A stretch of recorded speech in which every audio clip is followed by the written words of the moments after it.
আজকের যুগে মানুষ কি নিরাপদ হয়ে গেল? ঢাকাবাসী, দুবাইবাসী, সিঙ্গাপুরবাসী, আমেরিকা, ইসরায়েলবাসী কি নিজেদেরকে নিরাপদ মনে করে নিল? যে অত্যাধুনিক প্রযুক্তির যুগে যখন জানা যায় কখন বৃষ্টি হবে, যখন জানা যায় কোথায় ঝড় তৈরি হচ্ছে, কত কিলোমিটার বেগে কোন দিক দিয়ে সেই ঝড়টা অতিক্রম করবে, যখন ফায়ার সার্ভিস থেকে শুরু করে সকল দুর্যোগ মোকাবেলা করার মানুষ নিজের কাছে সরঞ্জামাদি অত্যাধুনিক ব্যবস্থাপনা তৈরি করে নিয়েছে, তার দ্বারা কি মানুষ মনে করে নিয়েছে যে আল্লাহর আযাব আর গজব আর আসবে না? এমতো অবস্থায় যে মানুষ রাতে ঘুমন্ত, এমতো অবস্থায় যে মানুষ দুপুরের পর বিশ্রাম করছে, এমতো অবস্থায় যে মানুষ দিনের বেলা খেলাধুলায় মত্ত আছে, এরকম অবস্থায় আল্লাহর আযাব এবং গজব আসবে না, এটা কি মানুষ নিশ্চিত হয়ে গেছে? যদি মানুষ নিশ্চিত হয়ে গিয়ে থাকে, তাহলে আল্লাহ সুবহানাহু ওয়া তাআলা এবার নিদর্শন দিচ্ছে যে অতীতে আল্লাহ আমাদের চেয়ে শক্তিশালী জাতিদেরকে ধ্বংস করে দিয়েছে। অতীতে আল্লাহ নিজে বলছেন। আল্লাহ সুবহানাহু ওয়া তাআলা পবিত্র কোরআন মাজিদে বলেন, ওয়াকুল্লান আখাযনা বিযামবিহি, অতীতের আমি যত শহর, নগর, বন্দর ধ্বংস করে দিয়েছি সবগুলো ধ্বংস করেছি পাপের কারণে। ফামিনহুম মান আখাযাতহুমুস সায়হা, কাউকে ধ্বংস করেছি বিকট আওয়াজে, কাউকে ধ্বংস করেছি প্রচণ্ড ঝড় বাতাসে, কাউকে ধ্বংস করেছি ফাখাসাফনা বিহিল আরজ, কাউকে ধ্বংস করেছি মাটিতে ধসিয়ে, কাউকে ধ্বংস করেছি পানিতে ডুবিয়ে। আল্লাহ সুবহানাহু ওয়া তাআলা আরো বলেন যে আমি অতীতে কত শত শহর ও বন্দর ধ্বংস করেছি, যারা অহংকারী হয়ে গেছিল, বাতিরাত মাঈশাতাহা, যাদের উন্নত লাইফস্টাইল, উন্নত জীবনযাপন, উন্নত সভ্যতা তাদেরকে অহংকারী করে তুলেছিল। তো তাদের ওই উন্নত শহর, উন্নত প্রযুক্তি, উন্নত সভ্যতাকে এমনভাবে ধ্বংস করে দিয়েছি যে তাদের ওই বসবাস করার জায়গা আর পরবর্তীতে বসবাসের যোগ্যই থাকেনি। আজকের যদি দুবাইয়ের উদাহরণ নেন, তো আল্লাহ অতীতের এরকম বহু দুবাই ধ্বংস করে দিয়েছে। আজকের যদি লস অ্যাঞ্জেলসের উদাহরণ নেন, তো এরকম বহু লস অ্যাঞ্জেলস আল্লাহ অতীতে ধ্বংস করে দিয়েছে, যেখানে উন্নত লাইফস্টাইল ছিল, যেখানেও একটা ফ্ল্যাট এবং একটা প্লট ক্রয় করার জন্য মানুষ কোটি কোটি টাকা ব্যয় করত। কিন্তু আল্লাহ বলছে আমি কেমনভাবে ধ্বংস করেছি যে আর পরবর্তীতে বসবাসেরই যোগ্য থাকেনি, এইভাবে ধ্বংস করে দিয়েছে। সম্মানিত উপস্থিতি, আল্লাহ সুবহানাহু ওয়া তাআলা কোরআন মাজিদে অতীতে কয়েকটা কওমের ধ্বংসের বিবরণ দিয়েছেন। আমি সংক্ষিপ্তভাবে আপনাদের সামনে তুলে ধরব। নূহ আলাইহিস সালাতু ওয়াস সালামের কওমের ধ্বংসের বিবরণ দিয়েছেন, লূত আলাইহিস সালাতু ওয়াস সালামের কওমের ধ্বংসের বিবরণ দিয়েছেন, আদ জাতির ধ্বংসের বিবরণ দিয়েছেন, সামুদ জাতির ধ্বংসের বিবরণ দিয়েছেন, ফেরাউনের ধ্বংসের বিবরণ দিয়েছেন, কারুনের ধ্বংসের বিবরণ দিয়েছেন। নূহ আলাইহিস সালাতু ওয়াস সালামকে আল্লাহ সুবহানাহু ওয়া তাআলা তার কওমের নিকটে পাঠিয়েছিলেন তাওহীদের দাওয়াত নিয়ে, আর তিনি দাওয়াতি কাজ করেছেন 50 বছর কম 1000 বছর, আলফা সানাহ ইল্লা 50। কোরআনের আয়াত যে 1000 বছর দাওয়াতি কাজ করেছে, 50 বছর কম, 950 বছর। তো যখন এই দাওয়াতি কাজে তার কওম বিরক্ত হয়ে গেছে, তখন তার কওম বলতেছে, ইয়া নূহ, হে নূহ, তুমি অনেক আমাদেরকে ডিস্টার্ব দিয়েছো, ফাতিনা বিমা তাইদুনা, তো এতদিন যে 950 বছর আমাদের ভয় দেখালে যে এটা না করলে আল্লাহর আযাব এবং গজব আসবে, তো আজকে আল্লাহর সে আযাব এবং গজব নিয়ে আসো যদি তুমি সত্যবাদী হও। নাউজুবিল্লাহ। তারপরে যখন আল্লাহ সুবহানাহু ওয়া তাআলার আদেশ চলে আসলো, আফারাত্তান নূর, এবং নূহ আলাইহিস সালাতু ওয়াস সালামের বাড়ির চুলা থেকে পানি বের হওয়া শুরু হলো, তখন আল্লাহ নূহ আলাইহিস সালাতু ওয়াস সালামকে বললেন যে প্রত্যেক জাতি প্রজাতি থেকে এক জোড়া করে উঠিয়ে নিতে তার নৌকাতে। আর কাদেরকে উঠিয়ে নিতে? ওয়ামা আমানা, আর যারা ঈমান আনয়ন করেছে কিন্তু ঈমান আনয়ন করেনি তার সাথে, ওয়ামা আমানা মাআহু ইল্লা কালিল, তার সাথে ঈমান আনয়ন করেছে অতি অল্প সংখ্যক মানুষ। তখন নূহ আলাইহিস সালাতু ওয়াস সালাম তার সন্তানকে বললেন, ইয়া বুনাইয়া আরকাব মা'না ওয়ালা তাকুম মা'আল কাফিরিন, হে আমার বৎস, নৌকায় উঠে যাও, কাফেরদের সঙ্গী হয়েও না। তখন তার সন্তান উত্তরে বলছে, আমি পৃথিবীর সবচেয়ে উঁচু পাহাড়ে আশ্রয় নিব। ইয়া আসিমুনি মিনাল মা, যে উঁচু পাহাড় তোমার আল্লাহর গজবের এই পানি থেকে আমাকে আশ্রয় দিবে। নূহ আলাইহিস সালাম বলছেন, লা আসিমাল ইয়াউম, আজকে আল্লাহর এই আযাব ও গজবের পানি থেকে কেউ আশ্রয় নিতে পারবে না। যদি হিমালয় পাহাড়ের চূড়ায় গিয়ে আশ্রয় নেয়, তো হিমালয় পাহাড়কেও আল্লাহ সুবহানাহু ওয়া তাআলা পানিতে ডুবিয়ে ছাড়বেন। এবং তাই ঘটিয়েছেন আল্লাহ সুবহানাহু ওয়া তাআলা। পানি বাড়তে বাড়তে এমন পর্যায়ে পানি পৌঁছে গেল যে নিচে শুধু পানি, উপরে আসমান, আর কিছু নাই, সব ধ্বংস হয়ে গেছে পৃথিবীতে। তখন আল্লাহ সুবহানাহু ওয়া তাআলা মাটিকে বলছেন, ইয়া আরযু বলঈ, হে মাটি পানি শুষে নাও, আর হে আসমান ক্ষান্ত হও। এবং ধীরে ধীরে পানি কমে গেল এবং নূহ আলাইহিস সালাতু ওয়াস সালামের নৌকা জুদি নামক পাহাড়ে অবতরণ করল। তো নূহ আলাইহিস সালাতু ওয়াস সালামের কওমের ধ্বংসের বিবরণ তাওরাতে আছে, ইনজিলে আছে, কোরআনে আছে। তো নূহ আলাইহিস সালাতু ওয়াস সালামকে যে ভয়াবহ বন্যা দিয়ে আল্লাহ ধ্বংস করেছেন, আজকের লস অ্যাঞ্জেলসের আগুন তার তুলনায় কিছুই কিছুই কিছুই কিছুই না। তারপরে যদি আসে লূত আলাইহিস সালাতু ওয়াস সালামের কথা, লূত আলাইহিস সালাতু ওয়াস সালামের কওম পৃথিবীতে এমন নিকৃষ্ট গুনাহ করেছিল যা অতীতে পৃথিবীতে আর কেউ কোনোদিন করেনি। আর ওই ভয়ঙ্কর ভয়াবহ গুনাহ থেকে বাঁচানোর জন্য লূত আলাইহিস সালাতু ওয়াস সালাম তার কওমের মাঝে দাওয়াতি কাজ করতেন। তার কওমের উত্তর কি ছিল? তার কওমের উত্তর এটা ছিল যে, তুমি যখন এতই পবিত্র, তা আমাদের সাথে থাকার দরকার নাই, আমরা সব অপবিত্র, তুমি পবিত্র, তুমি আমাদের এলাকা ছেড়ে চলে যাও।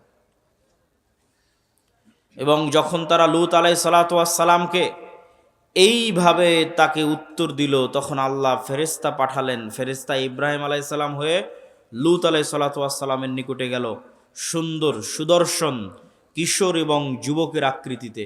তখন ওই অঞ্চলের যারা মানুষ, নিকৃষ্ট পশুতুল্য মানুষ, তারা তখন তাদের লোলুপ দৃষ্টি এই ফেরেশতাদের দিকে দিল। লূত আলাইহিস সালাম তখনও জানতেন না তারা ফেরেশতা। তখন লূত আলাইহিস সালাতু ওয়াস সালাম ভয় পেয়ে গেলেন, আলাইসা মিনকুম রাজুলুর রাশিদ, তোমাদের মধ্যে কি একজনও পবিত্র মানুষ নাই? এবং তিনি আফসোস করে বললেন যে, আমি আশ্রয় গ্রহণ করছি ইলা রুকনিন শাদীদ, তথা আল্লাহর নিকটে আশ্রয় প্রার্থনা করতেছেন। আল্লাহর আশ্রয় ছাড়া আমার বাঁচার জায়গা নাই। আজকে তোমরা আমার মেহমানদের সামনে আমার মেহমানকে তোমরা আজকে অপমান করবা। তখন এবার মেহমানেরা উত্তর দিয়ে বলছে, ইন্না রাসূল রাব্বিক। লূত আলাইহিস সালাতু ওয়াস সালাম, ভয় পাওয়ার কিছু নাই, আমরা আল্লাহর পক্ষ থেকে পাঠানো ফেরেশতা, আপনি এক্ষুনি এই মুহূর্তে এই শহর ত্যাগ করেন। ওয়ালা ইয়ালতাফিত, পিছনে ফিরে তাকাবেন না। তাদের লাস্ট টার্গেট হচ্ছে মাউইদুহুমুস সুবহ, সকাল, সকালে ধ্বংস হয়ে যাবে। আলাইসা সুবহু করিব, সকাল কি অতি নিকটে নয়? সকাল হওয়ার আগে শহর ত্যাগ করেন, পিছনে ফিরে তাকাবেন না, স্ত্রীকে সাথে নেবেন না, সেও তাদের অন্তর্ভুক্ত হবে, আযাবের অন্তর্ভুক্ত হবে। এবার আল্লাহ বলছে, জাআলনা আলিয়াহা সাফিলাহা, ওই শহরকে আমি কি করলাম জানো? ওই শহরকে এইভাবে উল্টিয়ে দিলাম, তার উপর অংশ করে দিলাম নিচে, নিচের অংশ করে দিলাম উপরে। ওয়া আরসালনা আলাইহিম হিজারাতাম মিন সিজ্জিল, আর তাদের উপর পাঠাতে থাকলাম আসমান থেকে আগুনের পাথর বৃষ্টি। আগুনের পাথর বৃষ্টি আসমান থেকে পাঠাতে থাকলাম, শহরকে উল্টিয়ে দিলাম। তো এই যে ভয়ঙ্কর ভয়াবহ গজব আল্লাহ নাজিল করলেন, তার তুলনায় এই লস অ্যাঞ্জেলসের আগুন কিছুই নয়। এবার 3, আদ জাতি। আর আমি আদ জাতির নিকটে পাঠিয়েছি আখাহুম হুদ, তাদের ভাই হুদকে। আমি আদ জাতির নিকটে পাঠিয়েছি হুদ আলাইহিস সালাতু ওয়াস সালামকে। আর এই প্রত্যেক নবীর দাওয়াত কমন ছিল, ইয়া কওমি ইবুদুল্লাহ, হে আমার কওম, আল্লাহর ইবাদত করো, আল্লাহ ব্যতীত ইবাদতের যোগ্য কেউ নাই। তো আদ জাতি কি উত্তর দিল? আদ জাতিকেও হুদ আলাইহিস সালাতু ওয়াস সালাম বলেছিলেন, আল্লাহর ইবাদত না করলে আল্লাহর গজব আসবে। তখন আদ জাতি উত্তরে বলেছিল, মান আশাদ্দু মিন্না কুওয়াহ, হুদ তুমি আমাদেরকে আল্লাহর আযাবের গজবের ভয় দেখাও। তুমি বলো তো এই পৃথিবীতে আমাদের চেয়ে কেউ শক্তিশালী আছে? আমাদের চাইতে এই পৃথিবীতে কেউ কি শক্তিশালী আছে যে তুমি আমাদেরকে গজবের ভয় দেখাও, আযাবের ভয় দেখাও? তো মজাকের কথা যে আদ জাতির উপর গজব আসবে। যেমন আমাদের কাছে মজাক মনে হতে পারে আজকের পৃথিবীর সবচেয়ে শক্তিশালী রাষ্ট্র ইসরায়েল, সবচেয়ে শক্তিশালী রাষ্ট্র আমেরিকা, তাদের উপর আবার কি আসতে পারে আর তাদেরকে কে আবার ক্ষতিগ্রস্ত করতে পারে? ঠিক যেভাবে আদ জাতি বলেছিল মান আশাদ্দু মিন্না কুওয়াহ, তখন আল্লাহ বলেছিলেন আওয়ালাম ইয়ারাও, তারা কি জানে না আন্নাল্লাহাল্লাযী খালাকাহুম, যে তারা যতই শক্তিশালী হোক, যতই উন্নত সভ্যতার হোক, তার শক্তি বাড়তে বাড়তে বাড়তে বাড়তে পৃথিবীর মানুষের শক্তি সভ্যতার যদি শেষ সীমায় পৌঁছে যায়, তবুও লাস্ট রেজাল্ট হচ্ছে আল্লাহ তাদের সৃষ্টিকর্তা আর ওরা সৃষ্টিজীব।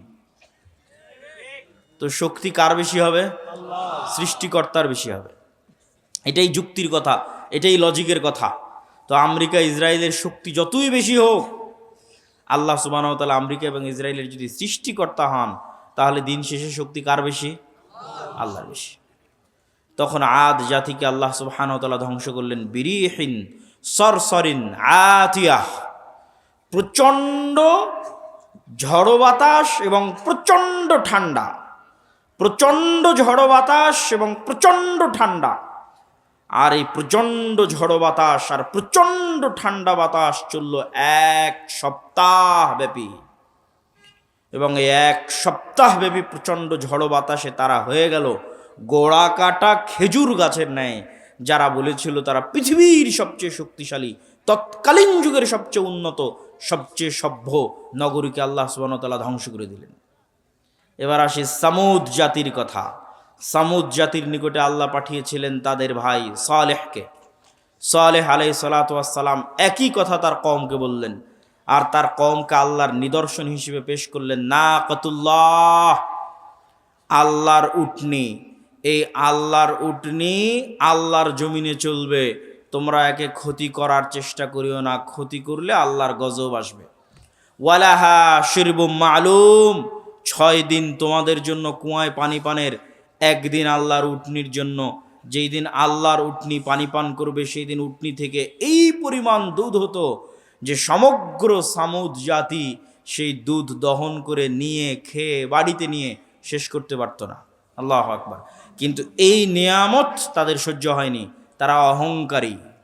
অহংকারী হয়ে সালেহ আলাইহিস সালাতু ওয়াস সালামকে বলছে ফাআকারুহা, কেটে নিয়ে, উটনির পা কেটে নিয়ে সালেহ আলাইহিস সালাতু ওয়াস সালামকে বলছে ফাতিনা বিমা তাইদুনা, আযাবের ভয় দেখাতে এই যে তোমার আল্লাহর উটনির পা কেটে নিয়েছে, এবার আযাব নিয়ে আসো।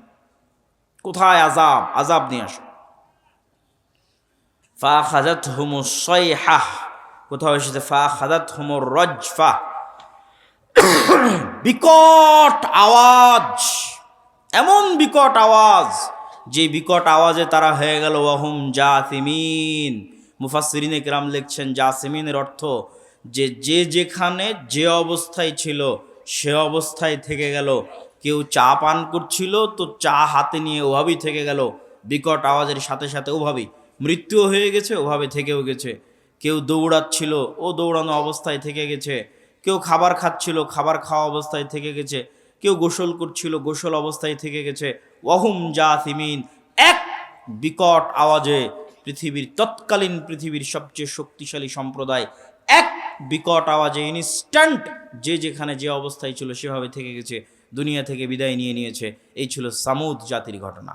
সম্মানিত উপস্থিতি, নূহ আলাইহিস সালাতু ওয়াস সালাম, লূত আলাইহিস সালাতু ওয়াস সালাম, আদ জাতি, সামুদ জাতি, এই 4টে বড় বড় জাতিকে আল্লাহ সুবহানাহু ওয়া তাআলা 4টে ভিন্ন ভিন্ন ধরনের আযাব দিয়ে ধ্বংস করে দিয়েছেন। আর আল্লাহ আরও বলেছেন আফা আমিনা আহলুল কোরা, আজকের যুগের মানুষেরা কি নিজেকে নিরাপদ মনে করে নিয়েছে যে আল্লাহর আযাব ও গজব আসবে না? যদি নিরাপদ মনে করে নিয়ে থাকে তাহলে তারা যেন তাদের ভুলকে সংশোধন করে নেয়। আল্লাহর আযাব এবং গজব যে কোনো মুহূর্তে আসতে পারে, যে কোনো সময় আসতে পারে।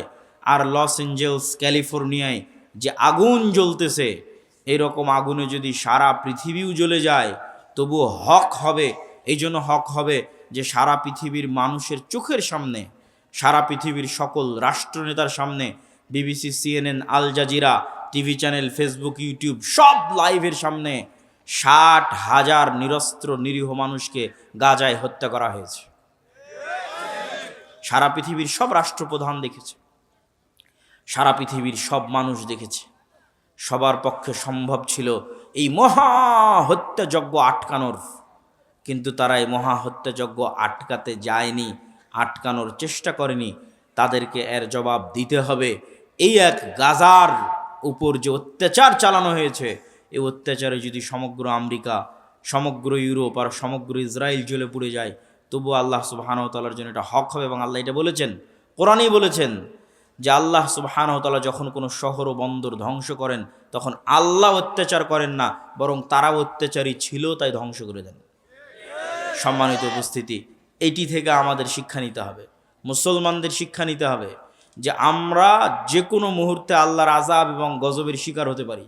যে অশ্লীলতা, যেই বেহায়াপনায় লূত আলাইহিস সালাতু ওয়াস সালামের কওম ধ্বংস হয়েছিল, ওই বেহায়াপনা, ওই অশ্লীলতাও বাংলাদেশে ঢুকানোর চেষ্টা করতেছে শয়তানের দোসরেরা। এমনও রাজনৈতিক দল বাংলাদেশে আছে যারা তাদের দফার মধ্যে যুক্ত করে দিয়েছে যে তারা রেইনবো নেশন তৈরি করবে, রংধনু জাতি তৈরি করবে। তো নেলসন ম্যান্ডেলা আফ্রিকায় রংধনু জাতি তৈরি করতে গিয়ে এই লূত আলাইহিস সালাতু ওয়াস সালামের কওমের অশ্লীলতাকে প্রমোট দিয়েছিল।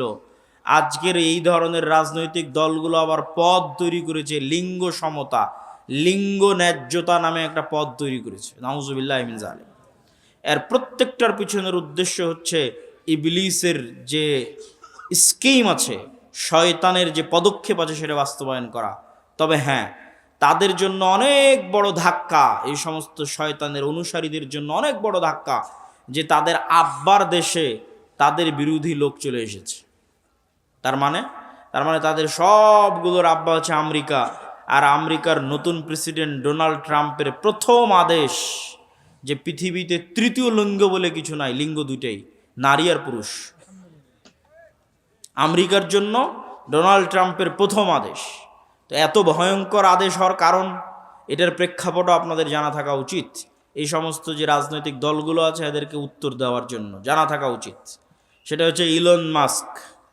ইলন মাস্কের নিজের সন্তান তার বাপকে বলছে, ইলন মাস্কের নিজের সন্তান তার বাপকে বলছে, আমাকে যদি অপারেশন করে ছেলে থেকে মেয়েতে রূপান্তর না করা হয় আমি আত্মহত্যা করব। নাউজুবিল্লাহি মিন যালিক।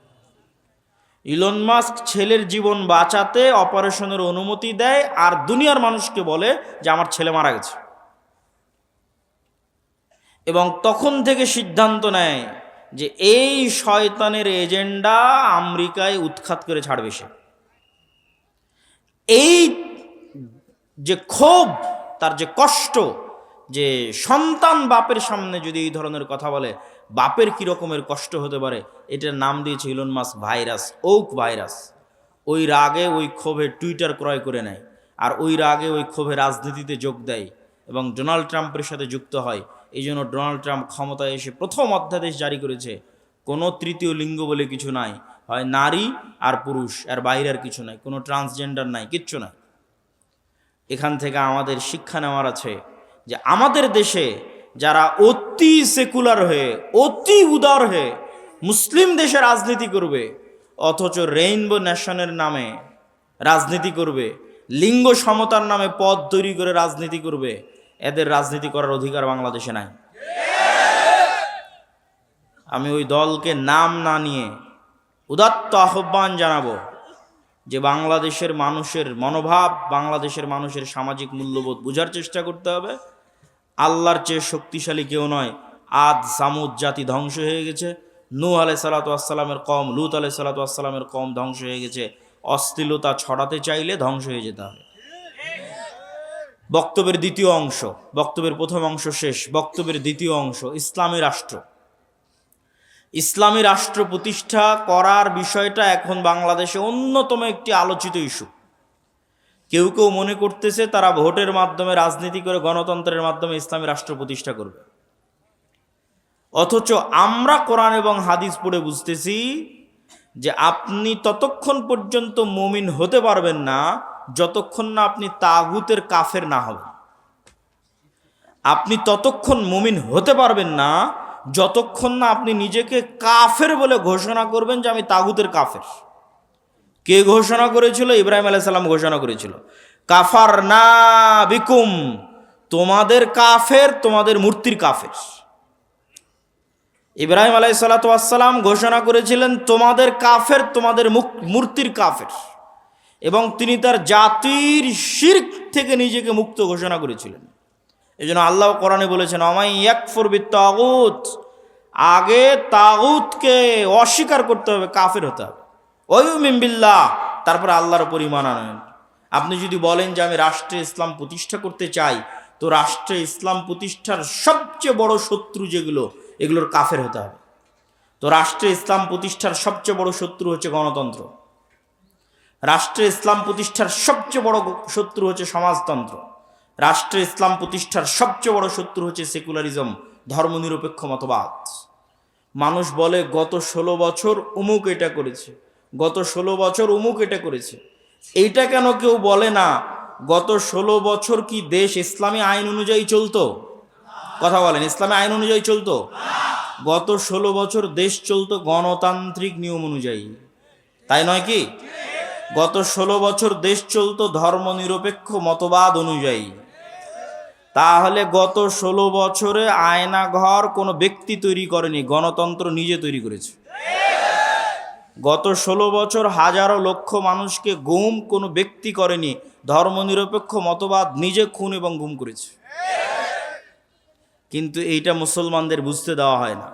মুসলমানদের সামনে একটা মূলা ঝুলিয়ে দেওয়া হয়, যখনই সিস্টেম কাজ করে না তখন ওই সিস্টেমের যে প্রধান থাকে ওর উপর রাগ উঠিয়ে দেওয়া হয়, তারপরে প্রধান যখন সরে যায় রাগ শেষ, সিস্টেম তো ওইটাই আছে। আপনাকে বুঝতে হবে যে গুণ খুম আয়নাঘর সিস্টেম তৈরি করেছে, গণতান্ত্রিক সিস্টেম তৈরি করেছে, সেকুলার সিস্টেম তৈরি করেছে। এই সিস্টেম যদি থাকে জুলুম থাকবে, এই সিস্টেম যদি থাকে অন্যায় অবিচার থাকবেই থাকবে। ব্যক্তির সাথে অন্যায় অবিচার সম্পৃক্ত নয়, সিস্টেমের সাথে অন্যায় অবিচার সম্পৃক্ত। আমরা শুধু নামে স্বাধীন হয়েছি, কিন্তু নিয়ম কানুন শিক্ষা ব্যবস্থা আইন আদালত সবকিছু ব্রিটিশদের রেখে যাওয়া, ওই সিস্টেমেই চলতেছে। ব্রিটিশ আর্মিতে যে আইন ছিল ওই আইন পাকিস্তান আর্মিতে, পাকিস্তান আর্মিতে ওই আইন ইন্ডিয়ান আর্মিতে, ইন্ডিয়ান আর্মির আইন পাকিস্তান আর্মিতে, পাকিস্তান আর্মির আইন বাংলাদেশ আর্মিতে, সব জায়গায় ব্রিটিশ আইন চলতেছে। সম্মানিত উপস্থিতি, তাহলে আপনি যতক্ষণ ওই সিস্টেমের কাফের না হবেন ততক্ষণ আপনি ইসলামকে রাষ্ট্র ক্ষমতায় প্রতিষ্ঠা করবেন, এটা অলীক স্বপ্ন, এটা অলীক কল্পনা যে সেকুলারিজমের মধ্যে দিয়ে ইসলাম রাষ্ট্র ক্ষমতায় প্রতিষ্ঠিত হবে। বিকৃত ইসলাম প্রতিষ্ঠিত হতে পারে, কম্প্রোমাইজড ইসলাম প্রতিষ্ঠিত হতে পারে, অবিকৃত শক্তিশালী ইসলাম কখনো এই সমস্ত তন্ত্রমন্ত্র দিয়ে প্রতিষ্ঠিত হবে না, যে তন্ত্রমন্ত্রকে তৈরি করা হয়েছে ইসলাম যেন রাষ্ট্র ক্ষমতায় যেতে না পারে তার জন্য। 2 নাম্বার, রাষ্ট্র ক্ষমতায় ইসলাম প্রতিষ্ঠা করার কি আমরা মুসলমানেরা যোগ্য? এইটার উত্তর আপনাকে দিতে হবে। ইসলামের রাষ্ট্র ক্ষমতার ব্র্যান্ডিং হচ্ছে ন্যায় বিচার এবং সত্যবাদিতা, এটা হচ্ছে রাষ্ট্র ক্ষমতায় ইসলামের ব্র্যান্ডিং। মোহাম্মদ বিন কাসেম যখন সিন্ধুতে অভিযান করে, তারেক বিন জিয়াদ যখন স্পেনে অভিযান করে, ইতিহাস ঘেটে দেখেন যে সিন্ধুতে অভিযান করেছে ইসলাম প্রচারের জন্য না অন্যায় দূর করার জন্য? স্পেনে অভিযান করেছে, সিন্ধুতে অভিযান করেছে ইসলাম প্রচারের জন্য না অন্যায় দূর করার জন্য? ইতিহাস ঘেটে দেখবেন যে প্রত্যেকটা আক্রমণাত্মক যুদ্ধ হয়েছে ওই অঞ্চলের অত্যাচারিত মাজলুম মানুষকে মুক্তি দিয়ে তাদের মধ্যে ন্যায় প্রতিষ্ঠা করার জন্য। এমনকি বাংলাদেশে ইখতিয়ার উদ্দিন মোহাম্মদ বিন বখতিয়ার খিলজি থেকে শুরু করে শাহজালাল থেকে শুরু করে যারাই বাংলাদেশে অভিযান পরিচালনা করেছে তাদের প্রত্যেকের উদ্দেশ্য ছিল বাংলাদেশের মানুষকে জুলম থেকে মুক্তি দেওয়া। এই একই কথা রাসূলুল্লাহ সাল্লাল্লাহু আলাইহি ওয়াসাল্লাম ঈসা আলাইহিস সালাতু ওয়াস সালামের ক্ষেত্রে বলে গেছেন যে ঈসা আলাইহিস সালাম যখন রাষ্ট্রনেতা হবেন তখন হাকামান মুকসিতা, সারা পৃথিবীতে ন্যায় বিচার প্রতিষ্ঠা করবেন। এটা হচ্ছে ইসলামের ব্র্যান্ডিং, যে ইসলাম রাষ্ট্র ক্ষমতায় গেলে ন্যায় বিচার প্রতিষ্ঠা হবে, তাহলে প্রশ্ন হচ্ছে মুসলমান যদি নিজে ন্যায়পরায়ণ না হয় কিভাবে সে রাষ্ট্র ক্ষমতায় ন্যায় বিচার প্রতিষ্ঠা করবে?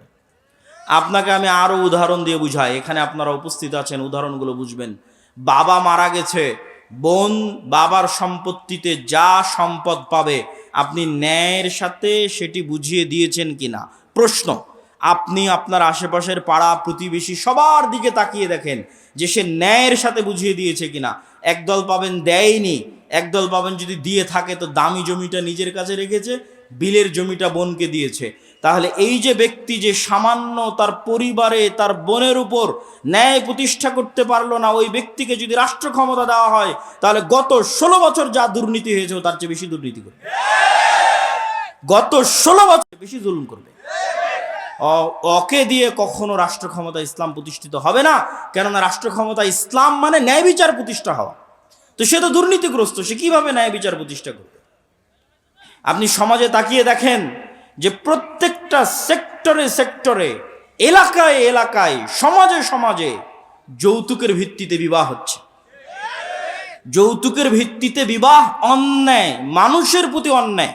আমি এখন ন্যায় এবং অন্যায় বলতে সালাত সিয়ামের অন্যায় বুঝাচ্ছি না, এক মানুষের সাথে আর এক মানুষের প্রতি অন্যায়। তো যে যৌতুকের ভিত্তিতে যেই পরিবার বিবাহ করছে, যৌতুকের ভিত্তিতে যেই বিবাহে পুরো এলাকা, পুরো গ্রাম, কাজী, আলেম, হুজুর, হাজি সব অংশগ্রহণ করতেছে, এই আলেম, এই কাজী, এই হুজুর আর এই বিবাহকারী পাত্র আর এই বিবাহকারী ছেলেপক্ষ, এদেরকে রাষ্ট্র ক্ষমতায় দেওয়া হলে এরা গত 16 বছরের চেয়ে বড় দুর্নীতিবাজ হবে। কেন? ও সামান্য একটা মেয়ের প্রতি ন্যায় করতে পারছে না, সামান্য তার স্ত্রীর প্রতি ন্যায় করতে পারছে না, তাহলে এটা কেমনে সম্ভব যে সে রাষ্ট্র ক্ষমতায় বসে 16 কোটি 18 কোটি মানুষের প্রতি ন্যায় করবে? অসম্ভব। তো এই জন্য যদি মুসলমানেরা বলে যে আমাদের রাষ্ট্র ক্ষমতা দরকার, তাহলে মুসলমানদেরকে আগে উন্নত পার্সোনালিটি, উন্নত ব্যক্তিত্ব এবং ন্যায় পরায়ণ যে ব্যক্তিত্ব যা নবীদের ছিল, যা রাসূলদের ছিল, সেই ন্যায় পরায়ণ ব্যক্তিত্ব অর্জন করতে হবে, ন্যায় বিচার প্রতিষ্ঠা করার সক্ষমতা অর্জন করতে হবে। আপনি ইসলামী দলে যান, সংগঠনে যান, মসজিদে যান, মাদ্রাসায় যান, যত বিভেদ বিভক্তি আছে সেখানে যান, প্রত্যেকটা জায়গায় দেখবেন অন্যায় জড়িত। ইসলামী দলের আমির ওই কর্মীকে পদ দিয়েছে যে বেশি চামচামি করে, আর যে রাত দিন পরিশ্রম করেছে ওকে বের করে দিয়েছে। তাহলে সে তার দলে ন্যায় প্রতিষ্ঠা করতে পারেনি, ও রাষ্ট্রে কিভাবে ন্যায় প্রতিষ্ঠা করবে? জালেম। জুলম কখনো ইসলামী রাষ্ট্রের মানদণ্ড হতে পারে না, ন্যায় ইসলামী রাষ্ট্রের মানদণ্ড। আর সত্যবাদিতা, আপনি মুসলমানদের কাছে যান, ইউরোপ এবং আমেরিকায় বসবাসরত মুসলমান, অধিকাংশ মুসলমান তাদের কাফের রাষ্ট্রের কাছে, খ্রিস্টান রাষ্ট্রের কাছে মিথ্যা বলে অতিরিক্ত টাকা নিচ্ছে। মুসলমান মিথ্যা বলছে, সে নামাজ পড়ে, বলছে আমি কালেমা পড়ি, আশহাদু আল্লা ইলাহা ইল্লাল্লাহ বলে, আশহাদু আন্না মুহাম্মাদুর রাসূলুল্লাহ বলে, কিন্তু সেই মুসলমান মিথ্যা বলছে আর এক কাফেরের কাছে একটু টাকা বেশি নেওয়ার জন্য পুরো জীবনটা মিথ্যার উপর পার করে দিচ্ছে। আপনাদের এই নরসিংদী, নারায়ণগঞ্জ, রূপগঞ্জ অঞ্চলেও যেহেতু কিছুদিন থেকে থাকা হচ্ছে, সেহেতু দেখতেছি নির্বাচনের সময় মানুষ 2 এমপি পদপ্রার্থীর থেকে টাকা নিয়ে বলেছে তাকে ভোট দিবে। তার মানে সে মিথ্যুক। তাহলে একজন মিথ্যুক মানুষ কিভাবে নেতা হবে? একজন মিথ্যুক মানুষ কিভাবে দেশ ও জাতির দায়িত্ব নিবে? এটা অসম্ভব। আজকের যুগের মুসলমানদের ব্যক্তিত্ব মক্কার কাফের মুশরিকদের ব্যক্তিত্বের চাইতে নিম্নমানের। কিভাবে? এখনই আলোচনা শুনলেন আবু তালেব কাফের, আবু তালেব মুশরিক, কিন্তু একটা প্রমাণ দেখান দেখি যে আবু তালেব কোনোদিন মিথ্যা বলেছে? আবু তালেব কোনোদিন তার মুখের ওয়াদা রক্ষা করেনি। মুখের কথা রক্ষা করতে গিয়ে 3 বছর, মুখের কথা রক্ষা করতে গিয়ে 3 বছর ভাতিজার সাথে না খেয়ে জীবন পার করেছে। তার নাম আবু তালেব। মানে রক্তে নেতৃত্বের গুণ আছে। রক্তে কিসের গুণ আছে? নেতৃত্বের গুণ আছে। মিথ্যা বলে নেতা হওয়া যায় না, কথা রক্ষা না করে নেতা হওয়া যায় না। আবু তালেব নেতা, he is a by born leader, জন্মগত নেতা। জন্মগত নেতা দেখে মুখের কথার দাম রক্ষা করার জন্য ভাতিজার সাথে 3 বছর না খেয়ে জীবন পার করে দিয়েছে। আবু সুফিয়ান নেতা, লিডার, নেতৃত্বের যোগ্যতা আছে, কাফের মুশরিক, কিন্তু ব্যক্তিত্ব আছে। তার চিরন্তন শত্রুর বিরুদ্ধে মিথ্যা বলেনি।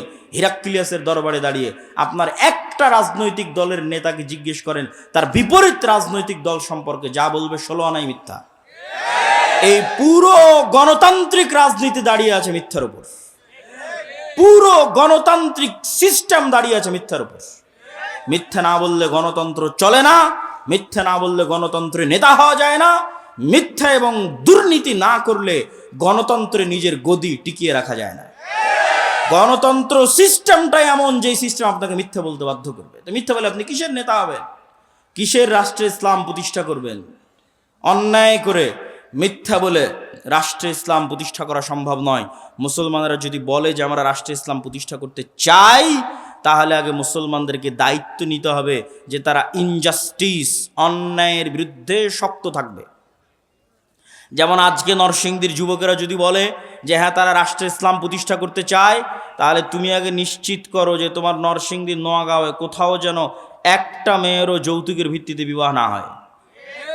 জুলম হবে আর মুসলমান চাই দেখবে ওই মুসলমানকে আল্লাহ নেতা বানাবে, নাউজুবিল্লাহি মিন যালিক। জুলম হবে, মুসলমান চাই দেখবে আর সেই মুসলমানকে আল্লাহ নেতা বানাবে ইসলামের নামে। আস্তাগফিরুল্লাহ আল-আযীম। তুমি যদি বলো রাষ্ট্রে ইসলাম প্রতিষ্ঠা করতে চাই, তো ওখানে মৃত্যুবরণ করেছে, ওই মৃত্যুর জানাজায় উপস্থিত হয়ে ওর মেয়েকে তার সম্পত্তি বুঝিয়ে দিতে বাধ্য করে তারপর উঠে আসো। ডিসেন্ট্রালাইজেশন, কেন্দ্রীয় রাষ্ট্র ক্ষমতাকে ডিসেন্ট্রালাইজেশন করো, বিকেন্দ্রীকরণ করো, নিজের পরিবার, নিজের সমাজে ন্যায় প্রতিষ্ঠা করো। একবার ন্যায় প্রতিষ্ঠা করার সংগ্রামে নেমে গেলে আল্লাহ তোমাকে রাষ্ট্র ক্ষমতা এমনি দিয়ে দিবে ইনশাআল্লাহ। কেননা তখন তুমি যোগ্য বিবেচিত হয়ে যাবা। সত্যবাদী ব্যক্তি, ন্যায় প্রতিষ্ঠাকারী ব্যক্তি আল্লাহর দরবারে যোগ্য বলে বিবেচিত হবে নেতা হওয়ার। আর যদি ওই কম্প্রোমাইজ করার স্বভাব না থাকে, যে গণতন্ত্রের সাথে কম্প্রোমাইজ, সমাজতন্ত্রের সাথে কম্প্রোমাইজ, সেকুলারিজমের সাথে কম্প্রোমাইজ, ধর্ম বিক্রি করে দেওয়ার সাথে কম্প্রোমাইজ, নিজের দিনের উপর আত্মবিশ্বাস নাই, তখন আমি শিখতে বলেছি যুবকেরা, নিজের দিনের উপর আত্মবিশ্বাস ফিরিয়ে আনতে তোমরা দুটো জাতিকে দেখবা, একটা ইহুদি আর একটা হিন্দু। দূরের কথা বাদ দিলাম, আজকে পার্শ্ববর্তী দেশ ভারতের কথাও যদি ধরি, যে বিজিবি এবং বিএসএফ এর সীমান্তে যে গন্ডগোল, এই গন্ডগোল নিয়ে ফেসবুকে যুবকেরা লেখালেখি করছে, হাসি ঠাট্টা ট্রল করছে যে ভারতের হিন্দুরা গরুর মূত্র পান করে। এটা নিয়ে হাসি ঠাট্টা এবং ট্রল। তো আমার কথা হচ্ছে, ভারতের ওই হিন্দু যে গরুর মূত্র পান করে, আর গরুর মূত্র পান করা একটা ভ্রান্ত কাজ হলেও এই ভ্রান্ত কাজের উপর ওর বিশ্বাস কত অটল, ওর বিশ্বাস কত অবিচল, যে একটা ভ্রান্ত কাজকে রাষ্ট্রে পর্যন্ত প্রতিষ্ঠিত করেছে। আর তুমি কত বড় মরদ, কত বড় সাহসী যে তোমার নবীর সুন্নাত না তোমার জীবনে, না তোমার বাড়িতে, না তোমার পরিবারে, না তোমার রাষ্ট্রে। তো তুমি কিসের সাহসী, কিসের বীর পুরুষ? বীর পুরুষ সেই যে তার নিজের দিনের উপর অটল। ইহুদিদেরকে দেখে আসো যে তার দিনের কোনো একটা বিষয়ে ছাড় দেয় কিনা। সারা পৃথিবীতে সুদী অর্থনীতির গুরু তারা, অথচ নিজেরা কোনোদিন সুদ নেয় না, নিজেরা কোনোদিন সুদী লেনদেন করে না। কেন? তারা জানে সুদ মানুষকে গোলাম বানায়, সুদ মানুষকে কৃতদাস বানায়। আল্লাহর নবী নিজে সুদ মানুষকে যে গোলাম বানায়, কৃতদাস বানায়, তার দলিল দিয়ে গেছে। আপনি বলবেন কিভাবে, কোথায় দলিল? জি আমি দলিল দেখাচ্ছি। তার আগে বলে নেই, বাংলাদেশের মুসলমানদের সমাজগুলোতে যদি যাবেন, তাহলে এনজিও আর ক্ষুদ্র ঋণে পরিপূর্ণ। তাহলে এই যে এনজিওর মাধ্যমে কিস্তির ভিত্তিতে ক্ষুদ্র ঋণে যুক্ত হয়ে গেছে, ও গোলাম হয়ে গেছে। ও জীবনে কোনো দিন আর নেতা হতে পারবে না, কোনো দিন না। কিভাবে গোলাম হয়ে গেছে? রাসূলুল্লাহ সাল্লাল্লাহু আলাইহি ওয়াসাল্লাম যখনই দোয়া করতেন, আল্লাহর কাছে পরিত্রাণ চাইতেন কর্জ থেকে, আল্লাহুম্মা ইন্নী আউযু বিকা মিনাল মা'সামি ওয়াল মাগরাম, আল্লাহ কর্জ থেকে পরিত্রাণ চাই। আল্লাহর নবীকে জিজ্ঞেস করা হলো, কেন কর্জ থেকে পরিত্রাণ চান এত? আল্লাহর নবী বললেন, ইজাস্তাদানা রাজুল, মানুষ যখন কর্জ নেওয়া শুরু করে, বাদা ইউকাযযিব, মিথ্যা বলা শুরু করে। আল্লাহর নবী বললেন, যখনই কর্জ নেওয়া শুরু করে, মিথ্যা বলা শুরু করে, 1 টাকা 10 টাকা 15 টাকা 20 টাকা কর্জ নিয়েছে, পরের দিন টাকা চাইতে যাবে, মিথ্যা বলবে। মিথ্যা বলবে না? মিথ্যা বলবে। নিজে মিথ্যা বলবে, তার পরিবারকে মিথ্যা বলাবে, তার ছেলে মেয়েকে মিথ্যা বলাবে, তার স্ত্রীকে মিথ্যা বলাবে। পুরো একটা পরিবার মিথ্যার উপর গড়ে উঠতেছে। আর শুরুতেই প্রমাণ করে দিয়েছি যে মিথ্যা বলে ও নেতা হয়। আবু তালেব মিথ্যা বলতো, আবু সুফিয়ান মিথ্যা বলতো, কাফের মুশরিক অবস্থায় মিথ্যা বলেনি। নেতা, তার নাম নেতা। যে মিথ্যা বলে সে কোশ্চিন কালো নেতা হতে পারে না, আল্লাহ কখনো তাকে নেতা বানাবে না। তাহলে কর্জন নেওয়া মানে মিথ্যা বলা শুরু।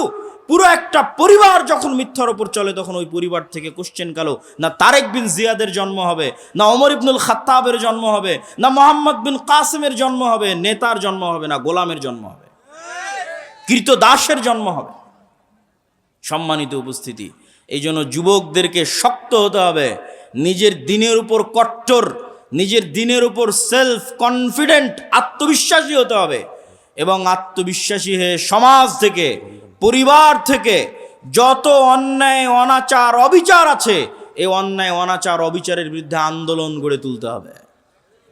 এই আন্দোলন করেছিল তিতুমির, এই আন্দোলন করেছিল হাজী শরীয়তুল্লাহ, এই আন্দোলন করেছিল সৈয়দ আহমদ বেরলভী, এই আন্দোলন করেছিল শাহ ইসমাইল শহীদ। অন্যায়ের বিরুদ্ধে আন্দোলন করেন, অন্যায়ের বিরুদ্ধে আন্দোলন আপনাকে রাষ্ট্র ক্ষমতায় পৌঁছে দিবে। আল্লাহ সুবহানাহু ওয়া তাআলা কবুল করুক, আল্লাহুম্মা আমিন। বক্তব্যের শেষ পয়েন্ট হচ্ছে দীর্ঘমেয়াদী পরিকল্পনা। সংক্ষিপ্ত 5 বছর 2 বছর হুজুগে পরিকল্পনা, রিয়্যাক্ট করা, এটা দিয়ে কোশ্চিন কালো আপনি রাষ্ট্র ক্ষমতায় যেতে পারবেন না। মুসলমানদের সবচেয়ে বড় সমস্যা হচ্ছে তারা রিয়্যাক্ট করে, তারা অ্যাক্ট করা জানে না। রিয়্যাক্ট কি আর অ্যাক্ট কি আপনাকে বুঝাই। রিয়্যাক্ট আর অ্যাক্ট হচ্ছে আপনি খাচ্ছেন, দাচ্ছেন, ঘুরছেন, ফিরছেন, আড্ডা দিচ্ছেন, হঠাৎ করে শুনলেন বাংলাদেশের রাষ্ট্রের সংবিধানে ইসলাম নাই। হঠাৎ করে একদিন শুনলেন, শোনা মাত্র রাস্তায় ঝাঁপিয়ে পড়ে বললেন লিল্লাহে তাকবীর, আল্লাহু আকবার। এটার নাম রিয়্যাক্ট। আর অ্যাক্ট কি? যে ওই রাষ্ট্র থেকে ইসলাম সরিয়েছে, ও 50 বছর থেকে প্ল্যান করছে কবে সরাবে। 50 বছর থেকে প্ল্যান করছে। আপনার প্ল্যান কয়দিনের?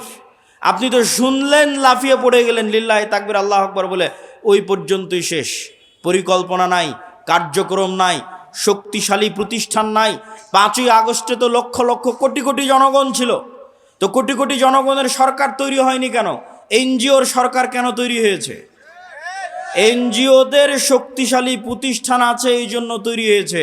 আর এই কোটি কোটি পঙ্গপালের মতো জনগণের না একটা শক্তিশালী মিডিয়া আছে, না একটা শক্তিশালী অর্থনৈতিক প্রতিষ্ঠান আছে, তো কিসের রাজনীতি করবেন আপনি?